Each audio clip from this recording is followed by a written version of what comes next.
नमस्कार विद्यार्थियों, योगा जी के भाग 9 में आपका स्वागत है। और आज हम पढ़ रहे हैं योग का सामान्य ज्ञान से संबंधित एमसीक्यू। सबसे पहला प्रश्न है, प्रेक्षा शब्द का अर्थ क्या है। कुछ इंपॉर्टेंट प्रश्न है, ध्यान से समझना है, अक्सर परीक्षाओं में पूछे जाते हैं, तो इनको आप समझेंगे।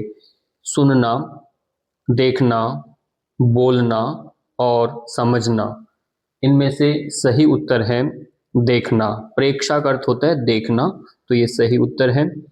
दूसरा प्रश्न है, प्रेक्षा ध्यान की स्थापना किसने की थी। भगवान महावीर ने, आचार्य श्री तुलसी ने, आचार्य महाप्रज्ञ ने, स्वामी विवेकानंद ने। तो ये भाई प्रश्न इंपॉर्टेंट है। आचार्य महाप्रज्ञ ने प्रेक्षा ध्यान जो है उसकी स्थापना की।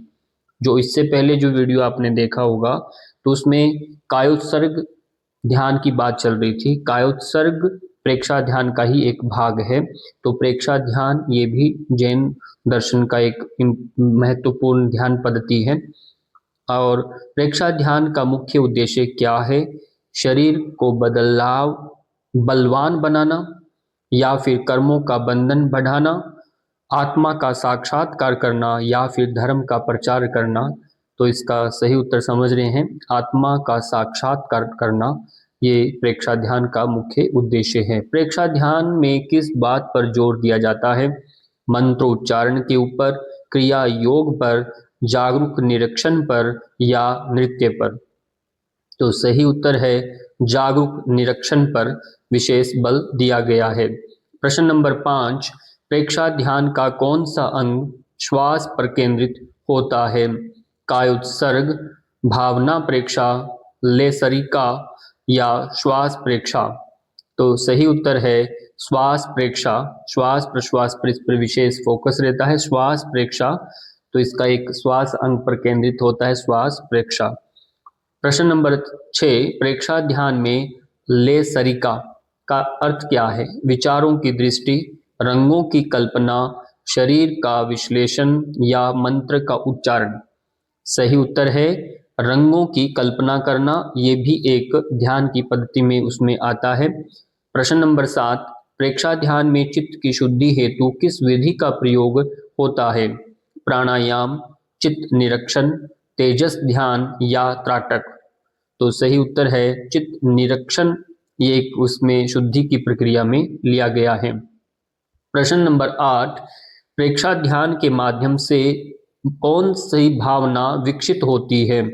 घृणा, मोह, समत्व और आसक्ति। सही उत्तर है समत्व की स्थिति उत्पन्न होने लगती है। बाकी तो ये सब तामसिक प्रवृत्तियां हैं। समत्व जो है ये निष्काम और एक सात्विक स्थिति बनती है। 9 नंबर प्रश्न, प्रेक्षा ध्यान किस धर्म दर्शन से संबंधित है। हिंदू दर्शन, बौद्ध दर्शन, जैन दर्शन, सूफी परंपरा। तो सही उत्तर है जैन दर्शन।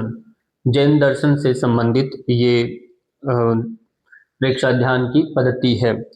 प्रश्न नंबर 10, प्रेक्षा ध्यान के अभ्यास में भावना प्रेक्षा का अर्थ है भावनाओं को दबाना, भावनाओं का बहाव, या भावनाओं को जागरूक होकर देखना, या फिर भावनाओं से बचना।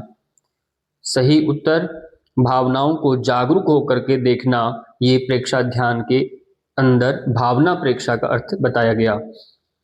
प्रेक्षा ध्यान में किस स्थिति की सिफारिश की जाती है। सोना, खड़ा रहना, स्थिर बैठना, या चलना। सही उत्तर स्थिर बैठना, ये इसमें सिफारिश होती है, सलाह दी जाती है। कायोत्सर्ग का उद्देश्य क्या है। शरीर को मजबूत बनाना, आत्मा से शरीर की तटस्थता, निद्रा प्राप्त करना, या भोजन पचाना। सही उत्तर आत्मा से शरीर की तटस्थता, ये इसका सही उत्तर रहेगा। प्रश्न नंबर 13, प्रेक्षा ध्यान का अभ्यास किस आयु वर्ग के लिए उपयुक्त है। केवल वृद्धों के लिए, केवल युवाओं के लिए, केवल साधुओं के लिए, या सभी आयु वर्ग के लिए। सभी आयु वर्ग के लिए इंपॉर्टेंट माना गया है। प्रश्न नंबर 14, प्रेक्षा ध्यान में किस केंद्र पर विशेष ध्यान केंद्रित किया जाता है। नासिका, चित्त केंद्र, नेत्र और चरण। तो सही उत्तर क्या है? चित्त के केंद्र जितने हमारे हैं उन सब पर ध्यान केंद्रित किया जाता है। प्रश्न नंबर 15, प्रेक्षा ध्यान का कौन सा लाभ है? सही उत्तर इसमें देखेंगे, विचारों में अस्थिरता, भावनात्मक संतुलन, क्रोध में वृद्धि होना या शरीर में जड़ता आना। तो इसमें पॉजिटिव नेगेटिव आपको आंसर नजर आ रहा होगा। सही है, भावनात्मक संतुलन, यही सबसे इंपॉर्टेंट होता है, ये इसका विशेष लाभ है। इसी के साथ आपके प्रश्न पूर्ण हुए। सबको बहुत बहुत धन्यवाद। नमस्कार।